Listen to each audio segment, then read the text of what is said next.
Welcome to my live reading. I'm sorry we were a little bit delayed. It was very confusing to figure out how to actually start the live stream. So if you're joining, welcome. I'm very happy to see you, or I can't really see you, but very happy to have you join. Tonight I'm going to be reading from my debut short story collection, Feasting Upon the Bones. I'm going to be reading 3 to 4 stories, and then maybe a little, if there's some time left, a little teaser of the from the collection that I'm working on currently right now. And I'm hearing that my feed is a little bit delayed, but I'm going to power through and hope for the best. So first, before I begin, I'd like to thank first of all everybody for coming, but say a few thank yous as well to, first of all, my family for their support, and as well to my publisher, Potter's Grove Press, and thank them for publishing Feasting Upon the Bones. I'm very excited about having this collection out into the world. The collection's a collection of stories that I've been writing over the last about 3 years, I think, and decided finally to put them together. They're divided into 3 sections. The first section is be careful what you ask for. The second section is what goes around, and the third section is the price of love is lost. And I'll be reading a story from each of those sections, as well as a couple of extra things. Are we doing okay with the feed there, Ken? Not everyone's found you. You only got like 3 people, 4 people. Well, I'm gonna. It's recording anyway, so I'll keep going. I know that it's tricky right now. I'm not used to this live feed, and I know that there are some people who are trying to get on, but I'm going to carry on anyway, as it is recording. So the first story that I'm going to read is from the first section, called "Be Careful What You Ask For," and it's one of the 3 anchor stories in the collection that all revolve around a character that I created called Mr. Death. And Mr. Death is a rather interesting character, and you'll see him coming through, kind of linking the stories together in each of the sections. And this is the very first story in section 1, and it's called Mr. Death Comes to Call. On the day that Mr. Death came to call, Ernest, Ernie to his friends, had no interest in sitting down for a parley. "Forget it," he said, waving his free hand dismissively. "I'm only 52, and besides, I've got this model I have to finish." Ernest was, in fact, quite renowned in local circles for his meticulous painting of tiny mythological figures, and as everyone knew, you never interrupted Ernest when he was hard at work. Mr. Death picked a piece of invisible lint off his very long hooded robe and sighed. The sound made Ernest look up from the large illuminated magnifying glass that he used for what he liked to call his detail work. "Really?" Ernest raised his eyebrows in surprise. "Is that what all the fashionable Grim Reapers are wearing these days? Seems a little anachronistic to me." Mr. Death took a step back and examined himself, holding his arms out at his sides and swishing the wide sleeves of his robe. "Whatever do you mean?" he asked in a gravelly voice. Mr. Death wasn't used to conversing, especially with the souls of the doomed. "What's wrong with it?" "Well, for starters," Ernest laid down his fine-tipped brush and screwed the lid onto the jar of scorpion green that he was using to embellish the morning star held by the orc he was in the process of finishing. "The color is quite drab. I mean, you're Death, aren't you? You might want to try something with a little more flash." Mr. Death considered this for a moment. "Point taken. But where exactly can I find something with a little more flash? There aren't any stores where I come from." Ernest began to speak, and then paused. He was nothing if not a calculating fellow, and he had a sudden idea. "I'll tell you what," he said. "I'll take you around the shops, and in exchange you give me another 20 years. Mr. Death laughed. "Another 20 years? I don't think so, mate. Come on, then." He pulled the tarnished pocket watch out of the confines of his robe and flipped the cover open. "Time's a-ticking." Ernest snickered. He couldn't help himself, even under these dire circumstances. Mr. Death looked at him, disconcerted. "What?" Ernest tried unsuccessfully to smother a laugh. "A pocket watch?" he asked derisively. "Not even a bulova? Honestly, it's just sad, really." Mr. Death hastily pocketed the pocket watch, slightly embarrassed. 15 years. Ernest unscrewed the lid of the scorpion green and flourished his fine-tipped brush. 20. Not 1 day less. There's a lovely menswear shop on the high street. It's just a 10-minute walk from here. Mr. Death weighed his options. "Fine, but if you think I'm planning on walking anywhere looking like this, you're sadly mistaken." He made a flourish of his own, and both he and Ernest disappeared. They reappeared almost instantaneously in Taylor Made and Son, a shop for discerning gentlemen, scaring the daylights out of Mr. Taylor the elder himself, and causing the tape measure that he normally draped casually around his shoulders to fly off into a corner. "Good heavens!" Mr. Taylor shrieked. "Ernest Buckletree, what is the meaning of this?" Ernest smiled expansively and gestured at Mr. Death. I brought my friend here to the finest tailor shop in town to have a bespoke suit made. Bespoke? Mr. Death queried sotto voce. Custom, of course, Ernest whispered back. My dear Mr. Taylor, he continued at normal volume, this is, well, Death. Mr. Death. I don't believe he has a first name. Mr. Death shook his head. Mr. Taylor's eyes grew wide. I see, he stammered, hurrying over to the corner to retrieve his measuring tape and re-draping it around his neck. That explains the cowl. He reached out and rubbed the edge of Mr. Death's sleeve gingerly between his index finger and thumb. That's a rather rough fabric. I can't suppose it's very comfortable. It's sackcloth, Mr. Death replied, looking somewhat affronted by Mr. Taylor's fondling of the garment. Mr. Taylor inhaled sharply and let go. And no, it's not very comfortable at all, if I'm being completely honest. Well, Mr. Taylor mused, I have some nice wools, but I don't believe they'd be any more agreeable. Cashmere would certainly be much better, I think, but it's quite expensive. He paused, regarding Mr. Death's countenance expectantly. Mr. Death sighed again. I can give you 3 extra years. 5 years, Mr. Taylor responded without hesitation, and I'll throw in a silk shirt, matching pocket handkerchief, and other assorted sundries, including the, unmentionables.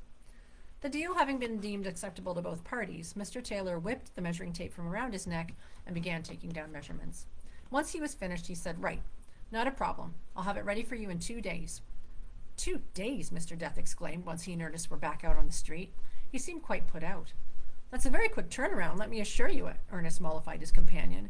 You can't just operate a cashmere suit out of thin air, you know. Now stop sulking. We have other stops to make.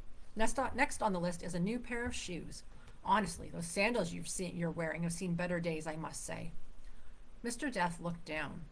Ernest was right. They were worn and grimy, and he tried subtly to hide them under the hem of his robe. Never mind, Ernest assured him kindly. It won't be long before you're a new man or reaper. It took several stops, but soon Mr. Death was kitted out, and very reasonably too. The clerk at the shoe store got an extra 3 years. The jeweler received 2 for an exceptionally fine wristwatch, and the local optometrist upped his life expectancy by another 4 years to compensate for both a quick eye exam to assure Mr. Death that he wasn't in the least myopic, and a pair of mirrored aviator sunglasses that Ernest insisted would add a shade of cool to the whole ensemble. Together, Mr. Death and Ernest vanished, and then rematerialized in Ernest's living room. I'll leave the other parcels here until I return, Mr. Death announced. He pulled the pocket watch out of the folds of his robe to check the time. Ernest cleared his throat and gave Mr. Death a pointed look. Right, Mr. Death laughed self-deprecatingly as he held up his arm to check the exceptionally fine wristwatch. I've got to get back to work. Can't hang about here when there are so many souls to gather. I'll be back in 2 days. He was on the verge of snapping himself away when he stopped. Here, he said, holding up the pocket watch to Ernest. You keep it. That's very kind of you. Ernest placed the pocket watch on the mantelpiece. See you in 2 days. With that, Mr. Death was gone. Ernest shrugged to himself and resumed detailing the Orchian morning star. Like his grim new friend, he also had a lot of work to do. 2 days later, Mr. Death suddenly reappeared. This time, Ernest was ready and had the kettle on the stove to make them both a cup of tea. He'd also picked up the new cashmere suit, as well as the promised assorted sundries and unmentionables from Mr. Taylor the elder. He gestured to the guest bedroom. Please, he said, help yourself. There's a long mirror in the room as well, so you can see how stylish you look. While Mr. Death was preparing to model his modern outfit, Ernest busied himself by putting the final touches on his elven army. Rune-fang steel and Ethereum blue certainly made their cloaks pop. Finally, Mr. Death emerged from the guest room looking rather shy. What do you think? He asked. Ernest put his fine-tipped paintbrush down carefully and gave a soft gasp. My, he said, you look absolutely wonderful. Exactly how the Grim Reaper of today should look. Spin, he commanded, and Mr. Death started to twirl around but then stopped. Wait. The reaping fashionista held up one finger. Ernest nodded and Mr. Death reached into an interior suit coat pocket, pulling out the mirrored aviator sunglasses and pulling them on with a certain amount of panache. Quite right, Ernest smiled. You'll put all the other Grim Reapers to shame. Mr. Death's smile wavered. There aren't any other Grim Reapers. I'm the only one. Well, never you mind that, Ernest reassured him. You look marvelous and unique. All those souls you're going to collect will be so impressed when they see you in that bespoke suit and fine Italian leather shoes. And the sunglasses, such a fashion statement. Mr. Death smiled proudly and preened a bit in the kettle's reflection. Finally, he stood upright and announced, Well, I must be off. I can't thank you enough for everything you've done. I feel like a new Reaper. Think nothing of it, Ernest replied happily. See you in 20 years. With that, Mr. Death vanished from sight, and Ernest picked up his fine-tipped brush, intent on finishing his elven army by Thursday lunch. 20 years later, Ernest was sitting in his favorite chair and enjoying a nice glass of sherry when suddenly Mr. Death appeared. Has it been 20 years already? Ernest asked, flipping open the lid of the pocket watch and checking the time. He took one last sip of sherry and placed the glass carefully on the side table. I'm afraid it is, said Mr. Death. At least I think so. This watch doesn't seem to be keeping time as well as it used to. Oh my, Ernest answered, looking up Mr. Death up and down. I say, what on earth happened to you? What do you mean? Answered his reaper friend. Well, your suit is looking rather worse for wear, and those shoes. What have you been doing, playing football in them? They're covered in mud. Mr. Death looked terribly embarrassed. It's been a while, he said, gesturing broadly at himself. As he did, a button from one of his cuffs flew off and landed in the fireplace. Oh, dear. He retrieved it and attempted to blow the ash off it, but to no avail. Ernest's face lit up. I have an idea, he said. Mr. Death pocketed the button and waited. Tailor-Made & Sons is still in business. Let's say we make a visit to Mr. Taylor the Younger. He's not so young anymore, but he still makes as fine a cashmere suit as his father ever did. And there's a soul-seeker shoe shop on the same block. Now what would you require in exchange? Asked Mr. Death. Another 20 years? Ernest began to speak, then paused. Why don't we play that by ear? He asked. Even at the age of 72, he was still a calculating fellow, and he knew better than anyone the value of a new suit. Well, that was the first story. I hope that you enjoyed it. I have no idea if anybody's actually seeing this, so I'm going to keep drinking my fine Canadian oaked Chardonnay and give you a little bit of background into, if you've actually seen the book, you'll notice that right before the section What Goes Around, there's a photograph of a very dapper looking man looking at an exceptionally fine wristwatch. And that person is somebody very close to me. In fact, it's my brother who modeled for the photo of Mr. Death. I called him one day and I said, hey, I need you to put on your finest suit, go out into the middle of the street and take a picture of yourself looking at your watch. And he said, okay. It wasn't till about 10 minutes later that he said, why am I doing this again? But by that time, he'd already managed to get a couple of really good shots that we could put in the book. All the interior artwork in this book is done by my daughter, Caitlin-Whittock. And I'm very proud to say that these photographs are a really nice complement to the sections. So I'm not sure if there's anybody actually. Oh, I'm seeing people commenting, so people can see this. Okay, yay! I'm so happy. Please put more comments in the comments so that I know that you're out there. At a point, I thought I was actually just yelling into the void. Oh, thank you, Joe. Oh, I appreciate this so much. Oh, so I'm glad that people were able to get on. All right, I'll carry on at this point then. I'm going to move into the second section called What Goes Around, and I'll be reading the title story, Feasting Upon the Bones. This is a story about a child who is very innocent, and it was kind of inspired by an incident where I saw that somebody had posted about buying their own child a turkey and then slaughtering it for Thanksgiving. So I thought, I wonder how that would go. So I decided to write this story called Feasting Upon the Bones. The barn was dark and humid, full of the loud gobbling of hundreds of turkeys. My mother wrinkled her nose in distaste at the smell. I looked around ambivalently, not exactly sure why we were there. My father was talking to the farmer, gesturing and then pulling out his wallet. The farmer snorted and shrugged, and they both came over to where my mother and I were waiting. My father pointed at a pen. Pick one, Sam, he directed. I looked at him blankly. Pick what? I was 9, or about to be 9 anyway. I really wanted a puppy for my birthday, but my father had other ideas. Pick out a chick. Maybe if you prove you can take good care of it, you can get a dog next year. My heart sank. This wasn't the birthday present I was hoping for. The farmer laughed. I'll bet you'll fatten it up just fine. My mother stared out the barn door across the fields of melting snow, arms crossed over her chest. She looked uncomfortable. Resigned, I pointed randomly, and the farmer reached into the pen and grabbed a small bird no bigger than my fist. He put it into a cardboard box and handed it to me. Make sure you use the starter I told you about and keep it well hydrated. Here's a sample. He addressed this to my dad, who nodded sagely and accepted the container of feed. Later, with the cardboard box placed on my bookshelf under a lamp, I stood and stared at the chick. It was making a quiet sound, a cross between cheeping and gobbling. It didn't seem very happy. I reached in tentatively and stroked the feathers on its head. It stopped crying and froze. It's okay, I whispered. Are you hungry? I put a little of the feed into a dish and watched as it devoured the mash, pecking the empty bowl. I gave it a little more. A voice behind me said, "Don't overfeed it, Sam." My mother was watching from the doorway. She looked tired. "Don't worry, Mom, I won't," but he was really hungry. She came into the room, stared at the box, and sighed. "I think I'll call him Billy," I told her. Her expression was hard to read. She put her hand on my shoulder, then kissed the top of my head. "Good night, Sam." Later, I could hear angry voices through the walls. My father was defensive. "Why shouldn't he name the damn bird? Nothing wrong with that." I agreed silently, not sure where my mother's objection originated from. Billy started chirping quietly, and I gave him a little more mash, stroking the silky feathers on the top of his head again until he curled up and went to sleep. People say turkeys are stupid, but that's not true, at least not Billy. As he got older and too big for the box, my father built a pen attached to the garage. I hated the thought of him out there by himself at night, but the weather was getting warmer and Billy didn't seem to mind. Every day when I came home from school, I would go out back to feed him, and as soon as he saw me coming, he'd start gobbling loudly and flapping his wings in excitement. He'd gotten big enough that we'd switched him over to something called grower feed. "That's because he's growing so fast," I told my parents at dinner one night. My father laughed. "That's right. He's going to be a big boy. You make sure you take real good care of that bird, Sam." "He is," my mother said sharply. My father looked at her and rolled his eyes. Over the summer, Billy got used to being with me every day.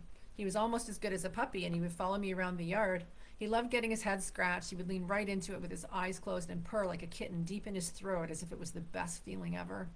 I taught him how to chase after a ball and even got him to bring it back a few times. He would get so excited, flapping his wings as he ran and gobbling. "Look, Mom," I'd call to her as she watched from the kitchen window. "Look what Billy can do." My mother didn't say much about Billy. She'd just give a little smile and agree that he was very special. Maybe she didn't like turkeys, it was hard to say. But when school started up again, I made her promise to take care of Billy while I was in class. "Here's a schedule." I handed her a piece of paper that I'd carefully written. 9 a.m. breakfast, 10 a.m. chase the ball, noon lunch, 3 p.m. snack. Make sure he has lots of water. He gets really thirsty after chase the ball, and you can scratch him on the head or stroke his feathers. He likes that. My mother folded the paper up and put it in her pocket as the school bus pulled up. As I got on the bus, my father came out of the house, ready to go to work. She pulled the paper out of her pocket and said something to him, giving him a worried look. He just shrugged. But she took really good care of Billy. She must have, because he was getting bigger and seemed happy. He could see the school bus when it stopped in front of our house, and as soon as I got off, he'd be gobbling and pacing around his cage, waiting for me to let him out to play. The days slipped by, September easing into October, the leaves on the trees changing into a fiery panorama, then dropping on the ground to be raked into piles. The nights were getting cooler, and I was concerned about what we would do with Billy in the winter. "Can he stay in the house?" I asked one Friday night at dinner. "He's really good. I promise I'll make sure he isn't noisy or messy." My father almost choked on the mouthful of food he was chewing, then swallowed. He looked over at my mother. "I think it's time." "No," she was adamant, "it's not." Later I heard arguing through the walls again. My mother was furious. "How could you?" she asked. My father was defensive. "He needs to learn how to be a man. He's too soft, and you've made him that way. This is the only way he'll learn." My mother's cold silence the next morning made me uncomfortable, but my father seemed to be in an excellent mood, laughing loudly at the comics in the Saturday paper. Finally, he slapped his thigh and stood up. "Come on, Sam," he said. "Let's go visit Billy. I need to talk to you about something." My mother stood up abruptly, too, gathered up the dishes, and threw them noisily into the sink. As I left the kitchen, she was still standing at the sink with her back to us. He strode on ahead towards Billy's pen. I was hopeful that maybe he'd come up with a solution about what to do with Billy for the winter. When he saw us coming, Billy started gobbling happily, knowing that breakfast was on the way. I went into the garage and brought out a big scoop of feed. My father was staring at Billy, and as I poured the feed into his bowl and scratched the top of his head, my father cleared his throat. "That's a fine bird you've raised, Sam." "Thanks, Dad." I stroked Billy's feathers, and he gave a throaty coo. "A fine bird. And you know, Thanksgiving is just around the corner, so today's the day." I stopped petting Billy and looked at my father questioningly. He continued, "And you know what that means, right?" I shook my head, confused. "Well, son, that turkey is going to be an important part of our Thanksgiving dinner. It'll be a fine meal, no question. I'm proud of how well you raised him." I was stunned. Maybe I'd misunderstood. Did he mean I could keep Billy in the house, even have him sit at the table with Nana and Uncle Frank? I almost laughed at the thought of Nana saying grace with Billy gobbling along. "So, if you're okay with it, I'll go get the axe." Suddenly, horrifyingly, it dawned on me what he meant. "What?" "Come on, Sam. A turkey's not a pet. They're meant to be eaten, and that's what we're going to do. Be a man about it now, why don't you?" He spun on his heel and went into the garage, returning with an axe. My eyes grew wide with fear, and I blocked the entrance to the pen. Billy must have sensed that something was wrong because he started pacing in agitation, his wings flapping loudly. "No," I yelled at my father. "No way!" He was angry now, tightening his grip on the axe handle. "Don't be ridiculous, Sam. What the hell did you think we were going to do with him? Did you think I was wasting all that money on a goddamn turkey feed just so you could have a pet? Now get out of the way." He came towards me as I stood my ground and screamed, "No, leave Billy alone!" My mother flew out of the house just as he pushed me to one side, sending me sprawling onto the gravel driveway. She ran over, incensed. "What the hell are you doing, Stan? Enough!" "This is your fault," he snarled at her. "Look what you've made him into, lying there, sniveling over a goddamn stupid bird. Sometimes I wonder if he's really my son at all because he's nothing like me, thanks to your coddling." With that, he pulled open the door to the pen. Billy screeched in terror as my father grabbed him around the neck and hauled him out. "He's going to the butcher to be dressed today, and I can't wait to take that first delicious bite on Thanksgiving." My mother hoisted me up. I was sobbing hysterically. She led me back into the house as my father disappeared around the back of the garage with Billy. I was powerless to stop him, and my heart was full of hate. I went to my room and refused to come up for the rest of the day. At dinner time, my mother brought me a plate. I lay on the bed with my back to her. She sat down on the edge and put her hand on my shoulder. "I know you're upset, Sam. If you want, your dad said we can get you a puppy." I shrugged off her hand. "I don't want a puppy. I don't want anything from him ever again." She left me alone after that. I don't think I spoke to either of them for a long time, and I never saw Billy again. I found out when I got older that my mother, for once in her grim life, put her foot down and refused to serve Billy. She made honeyed ham for Thanksgiving instead. Years later, after she'd passed on and my father became too ill to take care of himself, I had to make a choice. He sat on the sofa and begged me not to put him in a nursing home. "I won't be any bother, I promise. Please, Sam, don't make me go there." I looked at his hand holding a cane. It was the same hand that had once held an axe, but now it was knotted with arthritis and shaking. "Come on, Dad. You'll be fine. Be a man about it," I chided him as his eyes filled up with tears. Turned out I was my father's son after all. And you can see why this section is called "What Goes Around." It's a little bit of karma there for Sam and his dad. I hope you're all still enjoying this. I'm going to move on to the next section and read something a little bit different. Some of the stories that I write are fairly straightforward, kind of more of a traditional narrative, but this one is a little bit more of a kind of a prose poem piece, I think I would call it. The title of this piece is Charybdis, and if you know anything about mythology, Charybdis is that kind of mythological whirlpool. It's thank you, Susan. I adore you too. It's a whirlpool, but this story. Just a little bit of background. I was kind of in one of those gothic moods where I was thinking about Wuthering Heights and Jane Eyre, and picturing a brother and sister in a crumbling old mansion somewhere, and kind of everything decaying, and this came out of it. And so this is a piece that's called Charybdis. There is no water here. It's so dry you can't even weep. Once we put water into a bucket and saw the full moon dancing in it. Do you remember, Lucius? Promise me you'll never leave me, he says. I can't stay, I say. But you made a vow, Louisa, he says. His face is grim. I was 6 years old, I say. And I was 8. A promise is a promise, he says.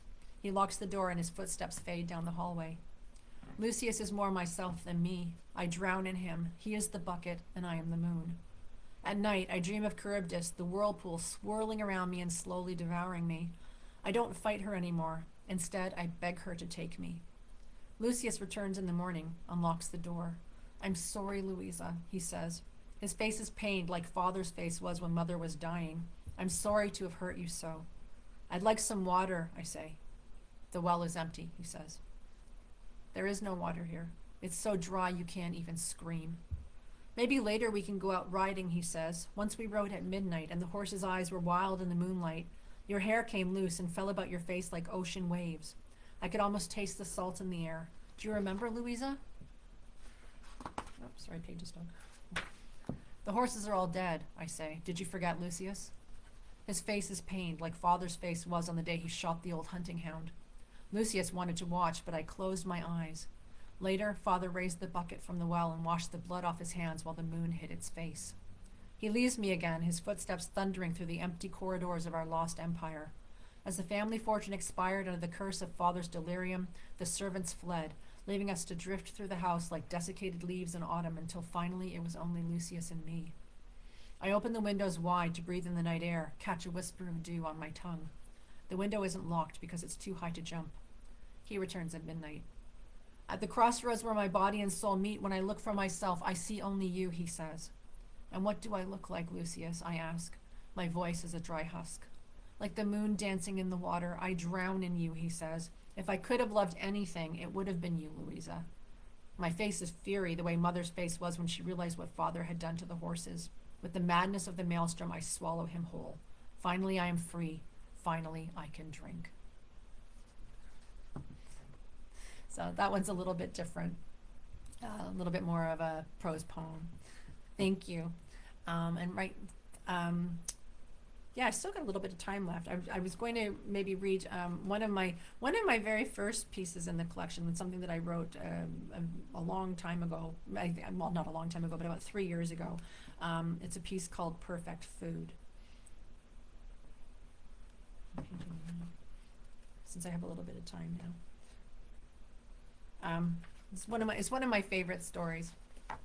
Thank you, Mary. I never know if my voice is good, but thank you for the great comments. I appreciate it. It's the wine. So this one is also from the section called "The Price of Love is Loss," and it's titled "Perfect Food." She lived in the blue house, blue for Enda, faded blue. Once it was bright blue when Enda came home triumphant, struggling to carry 6 paint cans up the walk, a huge grin spread across his face. They were in the clearance section, he laughed breathlessly. Delphinium, it's called. Somebody else's leftovers, but a bargain. Blue is a good color. Enda Tierney, she rolled her eyes. How the neighbors will talk. Let them talk, he shrugged cheerfully, putting the cans down on the grass and squinting up at the house. Blue is a good color, he repeated. She smiled behind her hand and rolled her eyes again. He spent the weekend painting, his lanky frame going up and down the old wooden ladder, as much paint on him as the house itself. 6 cans weren't enough. The back wall and one high corner of the south side were still the old gray hue, but Enda was satisfied. Ah, he wiped his brow. What do you think, Sal? She was thinking that it would have been better if he'd had 8 cans. It's bright, lovely, she added quickly so as not to spoil the moment. The neighbors, the Merediths, were walking by with their dog and 2 sons. The man, Paul, said something to his wife under his breath, and they both glared at the newly blue house. The older boy snickered and twirled his index finger at his temple. The younger boy turned away. She became aware in that moment of how it must look. Sloppily done, half-assed, rusty bicycle in the overgrown grass of the yard, bed sheet in the window instead of proper curtains, and she felt herself stiffen. Enda looked at her, then at the Merediths. His broad smile wavered and fell into self-doubt. It's lovely, she said again, loudly, emphatically, and took his hand so the Merediths would see, and Enda would know it was all right. Dinner's just about ready. Pork chops, baked potato, and watermelon for dessert. Enda loved watermelon, calling it a perfect food. You can eat it and drink it at the same time, he'd say. They would sit on the back stoop underneath the laundry on the line, spitting the seeds to see who could get the furthest. Enda always won. We should plant the seeds, he'd say, grow our own crop and have watermelon every day. He would say it, but never got around to doing it. Some days he would work like a whirlwind, fixing and talking and planning. On other days he would just sit silent, watching whatever was on the TV, answering her questions with a single unfocused word, barely looking at her. She loved him with a heart that broke, but it wasn't enough. Early the next spring, she decided that she would plant the garden after all. She'd never had a garden before and didn't know where to begin. How do I start? She asked. Start with the shovel, Enda whispered. She couldn't bring herself to go down to the basement. Thankfully, the shovel was at the top of the basement stairs. It was dirty and covered with old soil, but it was still sharp, and it cut through the overgrown grass until she created a rectangle of exposed dirt. She turned the dirt over carefully until the plot was ready for planting. At the hardware store, the same store where Enda had bought the paint, she found watermelon seeds. When she approached the counter, Sam Coots, the store owner, said, "Hey, Sal, it's good to see you. It was a hard winter. How are you coping?" "I'm managing," she answered, handing him the seed packet. He regarded her curiously. "Are you gardening now, Sal?" he asked. "Just something for Enda," she replied, giving him the money for the seeds. "Oh?" He stared hard at the packet, avoiding her eyes. "Well, keep them well watered. It's supposed to be a dry summer, and watermelon need moisture to grow big." At the blue house, she sat on the back stoop beneath the empty laundry line and read the instructions on the packet. She made 2 hills in the soil, one at either end of the rectangle, and shoved the seeds down into each one. What now? She asked, squinting up at the clouds. Now the water, Enda reminded her. Of course. She went to the old shed and found a faded green plastic watering can. I'll keep this by the back door so I don't forget, she said, sprinkling the hills to give the seeds a strong start. Every morning she gave them water and pulled any weeds that popped up. Every evening she gave them water and looked for signs that they were growing. Soon enough, the first tendrils broke through the soil, curling gently like Enda's dark hair. She smiled behind her hand and said, It won't be long before we're spitting the seeds. It won't be long, Enda agreed. The days went on and the tendrils stretched and flowered, then the flowers became 8 tiny orbs that got bigger every day until they started to resemble miniature watermelons. She began to fret about the birds pecking at them with the way they pecked at everything, so she went back to the hardware store for netting and poles. Mr. Coots was there as always, and he looked at her with concern. Everything all right, Sal? What are you building? I need to keep the birds away from Enda's garden, she answered. They want to keep pecking at the watermelons. Ah, he answered. Well, you can tie tin pie plates to the poles as well. The movement and noise will scare the birds away. At the blue house, she sat on the back stoop and planned how she would build the canopy. A hammer to pound the poles into the corners. What else? She asked. The rope, Enda answered. No, not the rope in the basement. I have some twine in the drawer. There's no need for rope. She got up too quickly, sat back down with the dizziness. There's no need for the rope, she repeated weakly. She felt better later and built the protective tent over the garden. She could hear the birds and the trees squawking with indignation, and she laughed. No watermelon for you! Over the next few weeks, the orbs got larger and larger. She became more excited and spent time planning the special meal she would make with the first of Enda's watermelon for dessert. Pork chops, baked potato, and watermelon for dessert, just like the day you painted the house blue. Blue is a good color, Enda remembered. Yes, it's a good color, she agreed. Let the neighbors talk. On Tuesday morning, as she always did when she woke up, she looked from the upstairs bedroom window down to the garden. Something wasn't right. The netting and poles were broken and sideways. The grass was trampled and there was pink and green all over the yard. She ran downstairs and out, gasping. The orbs had been pulled from their vines and smashed, each and every one. Their sweet insides laid bare on the soil as if a heavy foot had come down on them, striking them through their hearts. She stared in disbelief, then sank to her knees onto the wet ground, her face in her hands. Why, Enda? Why? She sobbed soundlessly next to the plot, no mourners to comfort her. Enda was silent as a clenched fist. After a while, she stood up. As she went to go into the house, she realized that Paul Meredith was staring at her. They looked at each other for a moment, her tears drying in the hot sun, then he turned and disappeared into his house. She sat on the hard concrete stoop for a while, staring unseeingly at the destroyed garden. After a long time, she sighed, got up slowly, turned her back to it, and went inside. She wandered from room to room, touching various things, a vase, a watch, an embroidered cushion, a mug, things that seemed like touchstones to another life. Finally, she lay down in her bed, hers and Enda's, and slept. It was a fitful sleep, broken by dreams of smashing and tears and bewilderment. Then she became aware of a new sound, one not in her dreams. There was someone knocking at the back door. Ignoring it, she reached out her hand and placed it on Enda's pillow.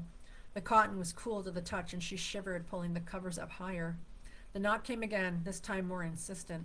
She closed her eyes for a moment and exhaled, then left the strange comfort of the bed. She went downstairs and looked out the window. It was the younger Meredith boy from next door. He was standing on the stoop holding a bulging grocery bag and rocking back and forth on his heels uncomfortably. She opened the door and stared at him unquestioningly, wordlessly. Hi, Mrs. Tierney, he began, his words choppy and troubled. I brought you this. It was my brother who did it. I'm really sorry. He held out the grocery bag to her. She took it and opened it. Inside was a large store-bought watermelon striped bright green and pale green. Why? She asked. He's angry a lot. He wanted to go out with his friends, but Dad said no, he needed to help more around the house. He thought it was funny to smash them. I didn't think it was funny, so I brought you this. I know it's not the same, but Dad said you seem really upset. Well, she said, sit down on the stoop for a minute. I'll be right back. She took the grocery bag with the watermelon into the kitchen with her. She found the good knife and carved a few slices, putting them on a platter. She carried the platter back outside, sat down on the stoop, and placed it between her and the boy. Here, she said, picking up a slice and offering it to him. We might as well enjoy it while it's fresh. He hesitated, then took the dripping piece from her and bit into it. I'm really sorry about Mr. Tierney, he said, chewing and swallowing. I'll bet he would have liked the garden. Yes, she answered. We used to spit the seeds, see who could make them go the furthest. The boy spit. His seed landed on the bottom step. They both laughed. We shouldn't spit them, he said. We should save them, and then you can plant the garden again. I'll make sure my brother leaves it alone. You take some seeds too, she said, then we can both have watermelon in the summer. It's the perfect food, you know. You can eat it and drink it at the same time. That's a good way to put it, the boy smiled. He held up his watermelon wedge and carefully flicked the seeds out of it and onto the platter. Here, you can plant some now if you want. Maybe there's enough time to start a new crop.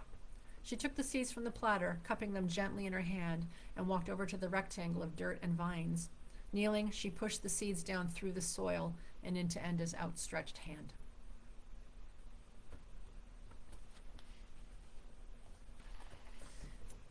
I hope you enjoyed that one. For the last story, I'm going to actually just read something from the collection I'm currently working on, tentatively titled Night Terrors. And this is a story called Into Thin Air that was kind of inspired by my own daughter's graduation party. Of course, things didn't turn out quite the same way, but this is definitely something that was, you know, one of the ways I write, so you know, is that I take a kind of an ordinary situation and I think, what if? What if something happened, something strange? What if? So I try to write with that in mind, and so then this Into Thin Air came about. So this story is called Into Thin Air. And thank you for all the wonderful comments. I really appreciate them. And this one I'll have to look over here because it's actually just on my other monitor. Into Thin Air. It was a beautiful day for a party. Daphne was secretly thrilled, having some doubts about the weather, but the celebration under the sun-dappled trees for Althea's graduation with all the family present had gone off without a hitch. Daphne was a whirlwind, preparing the meal, serving the guests, and posing for a variety of photos, including a special one of her, Derek, and Althea after the presentation of the main gift, a second-hand car so that Althea might be able to commute to college in the fall and stay at home rather than live in a residence. Althea posed with the keys up, twirling the key ring around her index finger, beaming. After the last of the guests had left and the last of the dishes had been washed and put away, Daphne poured herself and Derek a glass of wine each and beckoned him to follow her onto the front porch. She sank into a lounge chair and sighed contentedly. What a marvelous afternoon. Do you think Althea was pleased? Derek took a long sip of wine and smiled. How could she not be? Everything was perfect. And I know she loves the car. She told me so herself. I'm so glad. I can't wait to see the pictures. You took one of her standing next to the car in the driveway, didn't you? Where's your camera? Let me grab it.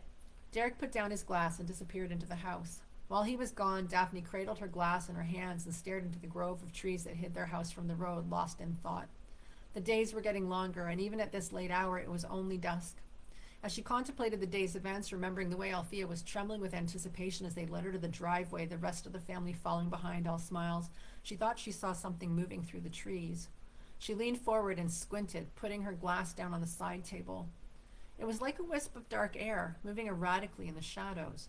She started to rise from her chair when the door to the house opened and Derek came back onto the porch, camera in hand. As if the sound had startled it, the wisp suddenly vanished. What's wrong? Derek asked, following her gaze.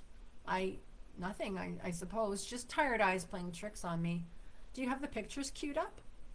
Derek pulled his chair closer, and they both looked at the tiny screen on the camera as Derek flipped through the images. Althea under the trees with Daphne's parents, a group of cousins laughing, Althea next to the car, Derek's mother handing out plates of cake. Huh, Daphne said, disgruntled.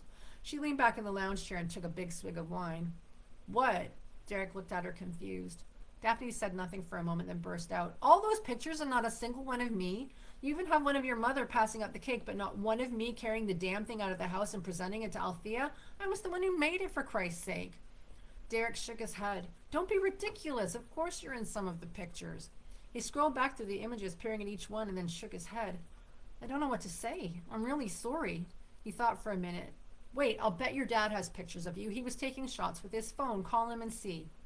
Daphne sighed dramatically and stood up. It's just that I wanted to post some. People will think it's weird if I don't have any with me and Althea together. I'm sure Dad at least got one good one. She went into the house and rang her father. Yes, he said. I must have some pictures of you. Give me a second. Daphne waited, biting her lip. She could hear muttering in the background, and then a clatter as if he dropped the phone. Dad, what are you doing? Did you find any? There was silence. Then he spoke. Hello? Hello? Who is this? Dad, Daphne answered, trying to keep the edge of worry out of her voice. It's me. Who is this? He repeated, and then turned away from the phone and spoke to Daphne's mother. Damn telemarketers. I thought we were in a do not call list. With that, he hung up. Daphne was bewildered. Her father had seemed perfectly fine earlier that day. How could he so suddenly have developed memory problems? She started to go back out to the porch, but something caught her eye and she shook her head in disbelief. There were several photos on the fireplace mantel, and as she approached, she realized that she wasn't in any of them either. She ran out the front door, grabbed Derek's camera, and began scrolling again herself, scrutinizing each frame, and as she did, she realized that in many of the photographs, the ones she was sure she must have been in, there was the same dark, wispy shape that she'd seen earlier among the trees. "What is that?" she asked Derek, her voice a trembling whisper. Derek said nothing. He just stared at her. Or rather, he stared through her, his face stricken, searching for her and finding her nowhere. Thank you. And that brings me to the end of the reading. I hope you enjoyed the stories. I'm glad that people were able to join. I wasn't sure. It's kind of a tricky thing, and I'll hopefully be able to do this again and maybe start on time the next time. But I definitely appreciate all of you being here, and thanks to everybody for joining. If you have any questions, there's about 4 minutes left, so if you have any questions, please feel free to put them in the comments. And thank you, John. I don't know if I have a radio voice, but I do like to read out loud.